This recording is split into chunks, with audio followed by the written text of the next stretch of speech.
Welcome to my YouTube channel dear student at the SS में। आज की video बहुत ख़ास वीडियो रहने वाली है, क्योंकि इस वीडियो के अंतर्गत हम बताएंगे आपके जो मैथ का चैप्टर है 3 दो चर वाले रैखिक समीकरण युग्म, इसके बारे में जो बेसिक चीज़ें हैं वो बताएंगे और इस लेसन से हमें क्या क्या पढ़ना है, कौन कौन से इंपॉर्टेंट क्वेश्चन है उन्हें भी कवर करेंगे। नेक्स्ट वीडियो में हम उनके सोल्यूशन के साथ भी आपका वीडियो बनेगा, उसे भी हम बताएंगे किस प्रकार के कौन से क्वेश्चन पूछे गए हैं और किसे उन क्वेश्चनों को कैसे हमें सॉल्व करना है।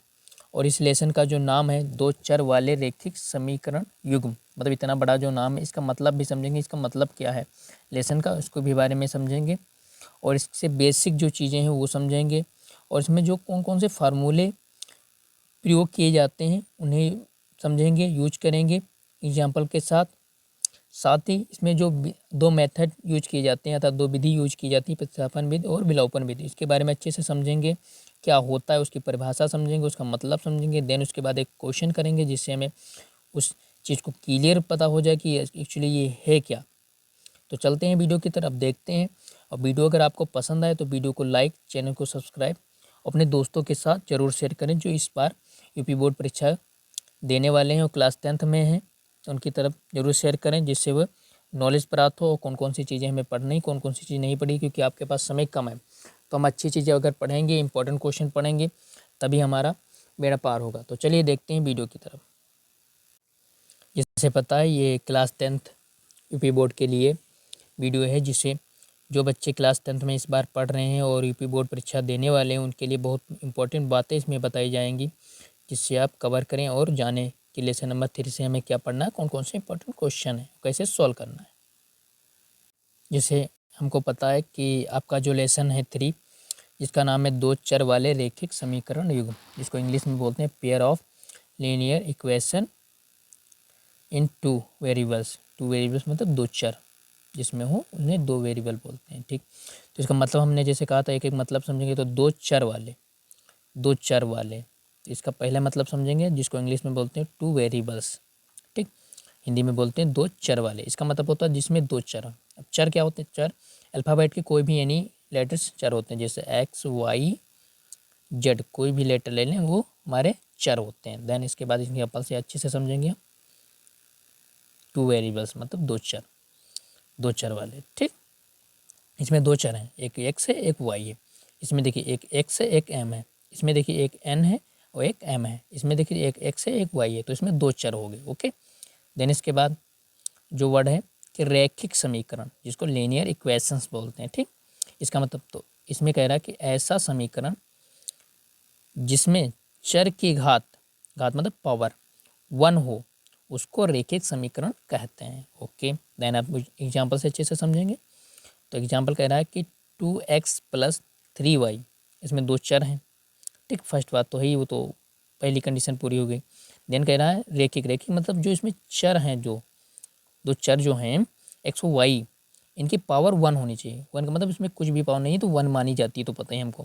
तो इसमें पावर जो है 1 ही है। ठीक, तो इसमें रैखिक हो गया। समीकरण मतलब ये बराबर जो सिंबल लगा, ये इक्वेशन का मतलब बताता है, मतलब समीकरण है कोई। अगर बराबर का सिंबल हमने लगा दिया, उसके बाद कोई भी नंबर लिख दिया, नंबर लिख दिया, जीरो भी लिख दिया, नोट कर दिया, देन वो हो जाएगी हमारी इक्वेशन। सेकेंड एग्जाम्पल समझे तो y + 4n + 6 = 0, ये भी हमारी एक इक्वेशन और रैखिक इक्वेशन है। देन इसके बाद समझते हैं 9m + n + 5 = 0, ये हमारी सेकेंड इक्वेशन है। इसको रैखिक समीकरण मतलब लीनियर इक्वेशन कहते हैं। देन इसके बाद आगे पढ़ते हैं, देखते हैं। तो आगे जो वर्ड था एक कि युग्म मतलब पेयर, जिसको मतलब होता है जोड़ा। ठीक, मतलब इसमें जो हम लेसन में पढ़ेंगे तो हमें दो समीकरण जरूर होंगे, उनको पढ़ना पड़ेगा। मतलब हर एक क्वेश्चन के 2 समीकरण होंगे। जैसे फर्स्ट क्वेश्चन आपका ये है, सेकेंड क्वेश्चन आपका ये है, तो इसमें 2 इक्वेशन है, मतलब दो समीकरण है। जैसे 2x + 3y = 18। ठीक, इसमें सेकेंड जो इक्वेशन है वो x - 2y = 2। देन क्वेश्चन है कि 3x - 5y - 4 = 0। सेकेंड इक्वेशन है इसकी कि 9x - 2y = 7। चलिए आगे देखते हैं। तो आगे आपका है व्यापक रूप, मतलब व्यापक इसका एक्चुअली रूप होता क्या है। तो इसमें फर्स्ट सेकंड दो रूप होते हैं। जैसे इसमें x का गुणांक होगा a1, y का गुणांक होगा आपका b1 और अचरपदम मतलब c1।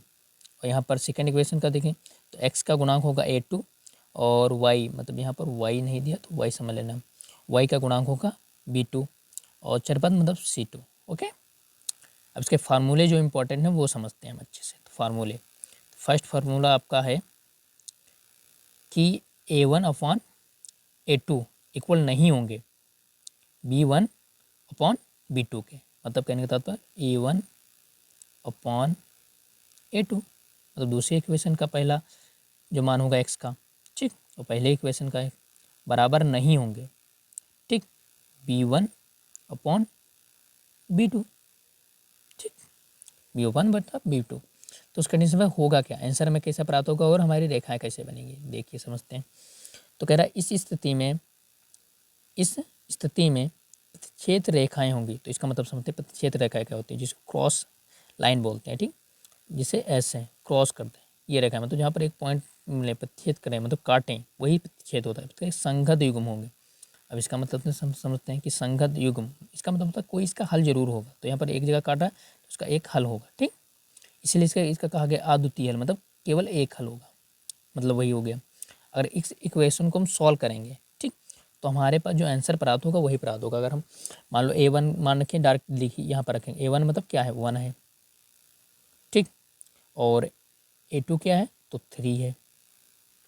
फिर देखिए b1, तो b1 आपका है -2 अपॉन, और b2 क्या है तो 4। अब देखिए ये इक्वेशन कहाँ इक्वल है, बराबर नहीं है, बराबर नहीं, तो ये आपके क्या हो गई प्रतिच्छेद रेखाएं करेंगे, इनका एक हल निकलेगा। अगर हम ग्राफी विधि पर दिखाएंगे ग्राफ के आंसर को तो इसका एक हल निकलेगा और इसकी जो रेखाएं बनेंगी वो कुछ इस प्रकार से बनेंगी।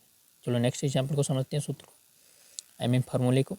तो इसमें कह रहा है कि a1 अपॉन a2 बराबर होंगे b1 अपॉन b2 के, और बराबर होंगे c1 अपॉन c2 के, मतलब तीनों मान जो है इक्वल होंगे। तो इसको अच्छे से समझते हैं और देखते हैं। तो इसका मतलब कह रहा है कि a1 अपान a2 बराबर होंगी b1 अपान b2 के, बराबर होंगे c1 अपान c2 के, मतलब तीनों के मान जो बराबर होंगे, 1/2 इधर है तो 1/2 यहाँ पर भी होगा, 1/2 ये भी होगा। तो इसका मतलब समझते हैं पहले। तो इसमें कह रहा है कि इस स्थिति में जो रेखाएं होंगी संपाती होंगी। ओके, संगत युग्म मतलब इनका कोई हल जरूर होगा, अपरिमित मतलब अनेक हल होंगे। तो इसका मतलब समझते हैं पहले संपाती रेखा, संपाती रेखाएं समझते हैं। संपाती रेखाएं मतलब एक लाइन हमने ड्रॉ की, देन उसके बाद जो सेकंड मतलब सेकंड जो इक्वेशन है उसकी जो लाइन बनेगी वो इसी पर बनेगी कुछ इस प्रकार, ठीक। ये हो गई संपाती रेखा। संगत युग्म मतलब इसके आंसर तो प्राप्त हो, जब टेस्ट कर रहे हैं तो आंसर अवश्य प्राप्त होंगे। अब परिमित रूप से अनेक हल होंगे, अपरिमित मतलब अनंत मतलब बहुत से हल होंगे, क्योंकि ये बहुत जगह टच कर रही है, एक जगह नहीं टच कर रही, लाखों जगह, सॉरी लाइट की वजह से, सॉरी, मतलब इसका मतलब है कि लाखों जगह मतलब बहुत जगह टच कर रही है, जैसे यहाँ यहाँ यहाँ यहाँ यहाँ बहुत जगह ऐसे बहुत जगह टच कर रही है, तो इसके अनेक हल होंगे, अनंत हल जिनको हम बोलते हैं, तो अनंत हल होंगे। तो इसका मतलब समझ लिया। अब इसके मान पर देखते हैं। तो मान अगर देखें तो यहाँ पर डायरेक्ट हम मान रखेंगे, ठीक, ओके। तो यहाँ पर हम डायरेक्ट मान रख लेंगे, यहाँ पर रख के ये। अब देखिए a1, तो a1 हमारे के पास है 2, ओके, और हमारे पास है 4, a2 बराबर लगा देंगे 3/6 है c1 का मान, तो c1 का मान है -9 और -18। अब देखो इनके हमने मान रख दिया। अब तीनों चीज़ देखा जाए तो बराबर है। अब कैसे बराबर है, अगर इनको हम हल करेंगे तो 1 2 1 2 4 मतलब 2 बनेगा, यहाँ पर होगा 1 कम 1 और 2 मतलब 3 कम 3, 3 दूनी 6, 2 कम 2, 2 दूनी 4, ठीक। यहाँ पर 2 बना मतलब 1/2 बन गया, ये बन गया 1/2, ये भी बन गया। इसको माइनस माइनस पहले हमने कैंसिल कर दिया, देन उसके बाद 9 कम 9, 9 दूनी 18, ये भी बन गया। मतलब कहने का तात्पर्य ये जो इनके आंसर बने हैं वो बने हैं 1/2 बराबर 1/2, ठीक, बराबर 1/2। तो इसके तीनों के मान इक्वल हो गए हैं। ठीक, तीनों के जो मान निकले हैं, ठीक, तो 1/2 निकले हैं, सेकंड का भी 1/2 निकला है और थर्ड का भी 1/2 निकला है। तो इसका मतलब समझ गए। आगे देखते हैं। तो आगे आपका कह रहा है कि A/A2 बराबर होंगे B/B2 के, पर बराबर नहीं होंगे C/C2 के। देखते हैं इसका मतलब। इसका मतलब कह रहा है कि A/A2 मतलब A1/A2 बराबर होंगे B1/B2 पर बराबर नहीं होंगे, मतलब लास्ट पद नहीं होगा C/C2 का। तो इसका मतलब समझते हैं आप। इसका मतलब समझ लें आप।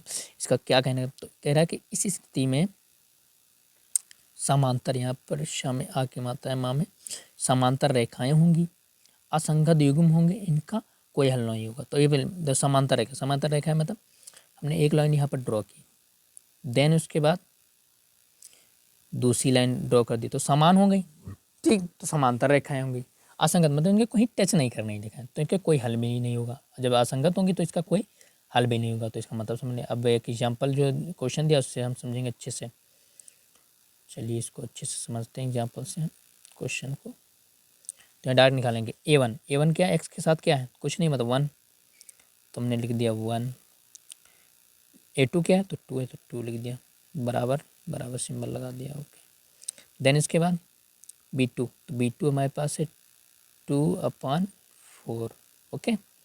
देन उसके बाद बराबर सिंबल लगाए तो -4 हो जाएगा, C2 और C1 और C2 हो जाएगा -12। अब देखिए ये चीज़ बराबर नहीं, अगर इसको करेंगे तो 1, 2 1 कम 2, 2 दूनी 4, ये चीज़ बराबर। लेकिन इसको करेंगे 4 1 कम 4, 4 दूनी 8, 4 3 12, मतलब 3 आ गया, मतलब 1/3 है। और इसको देखते हैं तो 1/2 पहले का भी आंसर है और 1/2 सेकंड का भी आंसर, लेकिन थर्ड का जो आंसर है 1/3 है। तो ये चीज़ बराबर नहीं है। तो यही कंडीशन कहने का मतलब है। ये माइनस माइनस कट गए यहाँ पर, ठीक, यही चीज़ कहने का मतलब है, ठीक। चलिए नेक्स्ट देखते हैं। तो यहाँ से कुछ क्वेश्चन दिए गए हैं जिसमें आपको बताना है, ठीक, कि अनुपात दिया है कि A1/A2, B1/B2 और C1/C2 की तुलना कर ज्ञात कीजिए कि निम्न समीकरण युग्म द्वारा निरूपित रेखाएं एक बिंदु पर छेद करती हैं। मतलब वही A1/A2 बराबर नहीं होंगी B1/B2 के, ठीक, ओके। पहली कंडीशन ये होगी। सेकेंड आपकी कंडीशन जो होगी वो कह रहा है कि समांतर हैं या फिर संपाती हैं। संपाती मतलब वही चीज जहाँ पर एक पर दोनों बिंदु रखे जाते हैं, दोनों लाइनें। तो इनको सॉल्व करेंगे तो हमको आंसर प्राप्त होगा। सेकेंड है यहाँ पर संगत असंगत हमें बताना है। तो संगत असंगत मतलब जिसका कोई हल होगा वो संगत होगा, जिसका कोई हल नहीं होगा वो असंगत हो जाएगा। फिर नेक्स्ट देखते हैं। ये तो क्वेश्चन आपको सॉल्व करना है और नेक्स्ट वीडियो में हम बताया है जिसे हम सॉल्व करके दिखाएंगे, तो सॉल्व करके आपको अवश्य दिखाएंगे। चलिए नेक्स्ट देखते हैं। तो नेक्स्ट आपका कह रहा है जो मेथड है आपका सब्स्टिट्यूशन मेथड है, ठीक, जिसको हिंदी में कहते हैं प्रतिस्थापन विधि, ओके। तो इसका मतलब हमने जैसे बताया था, हर चीज़ का मतलब बताएंगे, तो इसका मतलब समझते हैं, फिर उसके बाद काम करते हैं। तो कह रहा है कि इस विधि में दो चर, तो पहली बात तो दो चर होंगे ही, हर इक्वेशन में होते हैं, ये दो चर हैं ही हैं। किसी एक चर का मान निकालते हैं, तो किसी एक चर का हमें मान निकालना है। फिर उस चर को, फिर उस मान को, मतलब चर को नहीं, तो जो मान होगा उसको दूसरे समीकरण में रख देंगे। जो मान वहाँ से प्राप्त होगा उसको हम दूसरे समीकरण में रख देंगे, जिससे हमें एक चर का मान निकल आएगा। उसको हल करेंगे तो उससे हमें एक चर का मान निकल आएगा। उस दूसरे समीकरण को, मतलब उससे जो मान निकलेगा उसे हम दूसरे समीकरण में रख लेंगे। देन उसके बाद हमें आंसर प्राप्त हो जाएगा। चलो समझते हैं एग्जाम्पल से अच्छे से। तो यहाँ पर पहला क्वेश्चन भी दिया है कि फर्स्ट इक्वेशन है, सेकंड इक्वेशन x + y = 14 और x - y = 4। तो यहाँ पर हम क्या कहें, पहला किसी में से एक का मान निकाल लेंगे। तो हमने सेकंड वाले को सॉल्व किया यहाँ पर। तो देखिए क्या था, x - y = 4 था। हमने y को उधर भेज दिया तो y माइनस में थी, इधर प्लस में हो गई। तो इक्वेशन का नाम भी हमने दे दिया 3। देन इसके बाद समझते हैं आगे। तो उसके बाद हमने क्या कहा था, जहाँ से मान निकलेगा उसको हम न्यू इक्वेशन में रख देंगे, मतलब पहले या दूसरे में किसी में भी रख देंगे। तो हमने यहाँ पर रख दिया है कि समीकरण 1 में समीकरण 3 का मान रख दिया। जो 3 हमारी समीकरण बनी थी उसको हमने मान रख दिया, ओके। तो हमने मान रखा यहाँ पर। तो इक्वेशन जो फर्स्ट थी उसको हमने ऐसे नोट कर लिया, उसके बाद हमने मान रखा। तो इक्वेशन फर्स्ट आपकी पता ही एक्स प्लस वाई बराबर जो, तो एक्स की जगह पर हमने क्या रख सकते हैं वाई की जगह पर हमको मान क्या प्राप्त हुआ, तो यहाँ पर देख लीजिए वाई की जगह पर हमको मतलब एक्स की जगह पर मान एक्स का मान प्राप्त हुआ था हमें 4 + वाई, मतलब 4 + वाई बराबर ये किसका था, वाई है, ये वाई प्राप्त हुआ था, किसका मान प्राप्त हुआ था, तो एक्स का मान। इसका मान इसके समीकरण 1 में रखेंगे। ओके, तो यहाँ पर जब एक्स का मान रखेंगे तो यहाँ पर देखिए जब हमने एक्स क्या है, तो एक्स + वाई बराबर हमका 14 है, ये इक्वेशन है ही है। तो इसमें एक्स का मान रखेंगे तो एक्स की जगह पर हम क्या रख देते हैं, तो एक्स की जगह पर रखेंगे हम 4y, ठीक, ये रखेंगे। और देन उसके बाद प्लस वाई है ही, तो प्लस वाई रख देंगे, 14 है तो 14 उधर रख देंगे लास्ट में, ठीक। यहाँ पर इतना खाली समझना है, ठीक। तो हमने रख दिया यहाँ पर, ठीक। उसके बाद देखिए यहाँ पर, तो इसमें ही बता दें हम, तो यहाँ पर रखिए जब हमने 4 रख दिया तो उसके बाद देखिए 4 को ऐसे लिख दिया, तो 1y 2 कितना होगा 2y, ठीक। 14 इधर है ही, तो 14 इधर नोट कर दिया। देन इसके बाद अब देखिए संख्या को संख्या तरफ भेज देंगे, ठीक। अंक को अंक की तरफ, नंबर को नंबर टाइप तरफ भेज देंगे, ठीक। तो ये 14 है नहीं, और ये प्लस का 4 उधर जाएगा, माइनस का 4 हो गया। देन इसके बाद देखिए अब देखिए घट गया, तो 14 में से जब 10 जाएगा तो कितना बचेगा, 14 में से जब 4 जाएगा तो 10 ही बचेगा, तो 10 बच गया। अब देखिए यहाँ पर ये मल्टीप्लाई में उधर जाएगा, भाग में हो गया, तो y बराबर हो जाएगा 10 / 2 हो जाएगा। तो y का मान हमें जो प्राप्त हुआ वो 5 प्राप्त हुआ। देन उसके बाद देखते हैं हम, अब y का मान किसी एक समीकरण में रख देंगे, किसी भी एक समीकरण में रख देंगे, जब पहले में रखें या दूसरे में रखें, ठीक। तो हमने यहाँ पर लिखा कि y का मान समीकरण 2 में रखने पर, तो समीकरण आपका 2 ये है, ठीक। तो इसमें हम रखेंगे y का मान, तो x है फिर माइनस है तो माइनस लगता है, y की जगह पर कितना है, y कितना है, तो हमारा अभी क्या आंसर निकला 5, तो हमने 5 रख दिया। इधर माइनस का उधर जाएगा, प्लस क्या होगा, तो x बराबर 4 + 5, तो आंसर निकल गया हमारा 9। तो y का मान निकला था 5 और x का मान निकला 9, ये हमारे जो है आंसर प्राप्त हो गए। चलिए दूसरे मेथड को समझते हैं, एंड लास्ट मेथड है आपका कि एलिमिनेशन मेथड, जिसको हिंदी में कहते हैं विलोपन विधि। तो इसका मतलब कह रहा है कि इसी विधि में दो चर में से एक चर को हटाना मतलब विलोप करना पड़ता है, ठीक, डिलीट कह सकते हो इंग्लिश में, पड़ता है, जिसके लिए दोनों चर में से किसी एक चर को बराबर अर्थात इक्वल करना पड़ता है, मतलब बराबर होना चाहिए तभी हटा सकते हैं, ऐसे नहीं हटाएंगे। मतलब हटाना तो पड़ता है, पर कैसे हटाना, जब दूसरे मतलब एक दोनों समीकरण में एक जो सेम चर हैं वो इक्वल होने चाहिए, मतलब बराबर होने चाहिए, तभी हम हटा सकते हैं। तो देखिए यहाँ पर इक्वेशन दी है, so first equation and second equation. First equation दी है कि 5x - 7y = 2 है। सेकेंड इक्वेशन दी है 3x + 4y बराबर -7, एक इक्वेशन दी है। तो इसमें कोई चर इक्वल नहीं है, मतलब इसमें एक चर की देखा जाए तो इसमें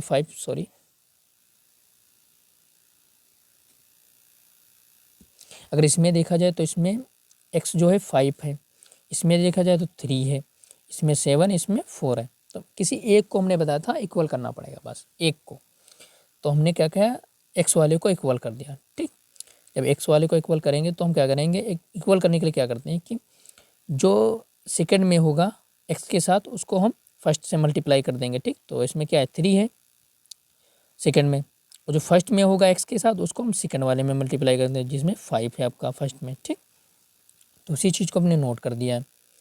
तो हमने क्या लिखा है कि समीकरण एक में समीकरण एक में 3 तथा समीकरण 2 में 5 से गुणा करने पर, तो हमने दोनों में मल्टीप्लाई कर दिया, ठीक।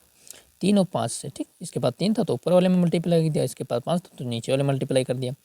देन उसके बाद देखिए यहाँ पे इक्वेशन प्राप्त होगी, तो मल्टीप्लाई तो पता ही, 5 × 15, तो हमने 15 नोट किया, 15x हो गया। 3 × 7 = 21, तो 21y कर दिया, माइनस है तो माइनस लगा दिया, बराबर 2, तो बराबर 2 मतलब 3 दूनी 6, 6 बन गया। फिर यहाँ पर देखिए 5 को करेंगे 5 × 15, ठीक, और 5 को 4 से करेंगे 5 × 20, 5 को जब 7 से करेंगे तो 5 × 7 = 35, और माइनस का 7 था तो माइनस का आंसर प्राप्त हो गया। देन आगे देखेंगे। अब इसके बाद क्या करते हैं, विलुप्त करते हैं। विलुप्त करने के लिए हम घटाते हैं, दोनों में समीकरण में से घटाते हैं। तो हमने यहाँ पर घटाने पहला समीकरण ये, सेकंड ये, ठीक, घटाएंगे ठीक, मतलब चौथे समीकरण में से तीसरे समीकरण को घटाने पर, क्योंकि जो इक्वेशन बनी थी न्यू उनको हमने क्या किया, घटा दिया। और घटाने में क्या होता है, जो चिन्ह होते हैं नीचे वाले उसके इक्वेशन चिन्ह बदल जाते हैं।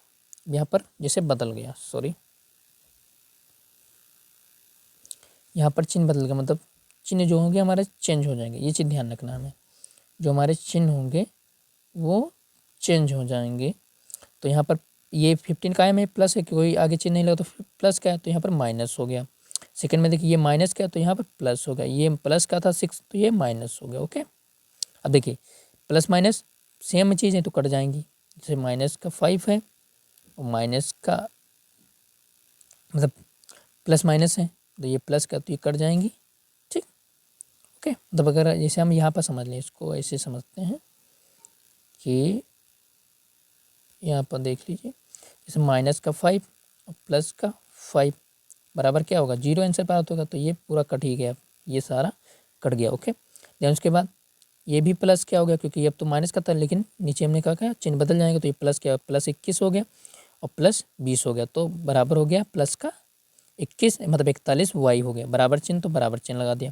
फिर देखिए ये भी माइनस क्या हो गया 6, ये तो माइनस का ही थे, तो माइनस माइनस चीज़ क्या होंगी, जुड़ जाएंगी, तो ये भी 41 हो गया। जब 35 में हम 6 जोड़ेंगे तो 41 हो जाएगा, तो बराबर चिन्ह। अब देखो ये चीज़ गुणे में इधर जाएगी, भाग में हो जाएगी। ठीक, तो उधर हमने क्या किया, भाग में कर दिया। ओके, तो इधर हमने भाग में कर दिया। ओके, तो यहाँ पर भाग में कर दिया, तो 41 माइनस का और अपान 41, तो आंसर हमें माइनस में 1 प्राप्त हो गया। देन उसके बाद आगे करते हैं कि जो y का मान प्राप्त हो उसे किसी भी एक इक्वेशन में हमने रख दिया। तो हमने समीकरण 1 में रख दिया है, कह रहा है y का मान समीकरण 1 में रखने पर, तो 1 में रख दिया। तो हमको पता है कि हमारी जो इक्वेशन थी वो थी, फर्स्ट इक्वेशन थी कि 5x - 7y, तो 5x 7y बराबर 2, बराबर क्या थी हमारे पास 2 थी। तो उसमें हमने रखना है y का मान, y का मान लिख रहा है -1, तो यहाँ पर हमने -1 रख दिया y की जगह पर, तो y था y की जगह पर मल्टीप्लाई में वही था ही, तो -1 रख दिया। फिर 2 है तो 2 लिख दिया। देखो ये माइनस तो क्या हो जाएगा, प्लस हो जाएगा, प्लस का 7 हो जाएगा। आप क्या करेंगे, संख्या को संख्या तरफ भेज देंगे। तो हम जब संख्या को संख्या तरफ भेजें तो इधर जो हमारे पास बचेगा वो बचेगा 5x बराबर 2 - 7। किसी भी संख्या अब जब घटाना करेंगे तो हमारे पास बचेगा 5, वो भी माइनस का, क्योंकि संख्या जो हमारी थी वो बड़ी थी माइनस की, मतलब और चिन्ह था माइनस का, इसीलिए माइनस की चीज़ बची हमारे पास। देन उसके बाद देखते हैं, तो देखिए अब जो मतलब मल्टीप्लाई में था 5 वो इधर आएगा, भाग में हो जाएगा, तो इसका भी मान जो प्राप्त होगा वो अब 5 हो गए, तो 5 एक कम 5 मतलब माइनस का 1 प्राप्त हो गया। तो x y के जो मान प्राप्त हुए हैं, ठीक, x और y के मान मतलब x -1 प्राप्त हुआ है, y के जो मान प्राप्त हो वो भी -1 प्राप्त हो, यही आपके आंसर हो गए। तो इस वीडियो में हमने जितनी भी इंपॉर्टेंट क्वेश्चन थे और जितने भी पॉइंट थे उन्हें हमने कवर किया बेसिक। नेक्स्ट वीडियो में हम कवर करेंगे जितने इंपॉर्टेंट यूपी बोर्ड में पूछे जा सकते हैं क्वेश्चन, उन्हें सारे कवर करेंगे सॉल्यूशन के साथ, क्योंकि इसमें हमने बेसिक बता दिया, इसलिए हम नेक्स्ट वीडियो में कवर करेंगे। तो चलते हैं, नेक्स्ट वीडियो में मिलते हैं।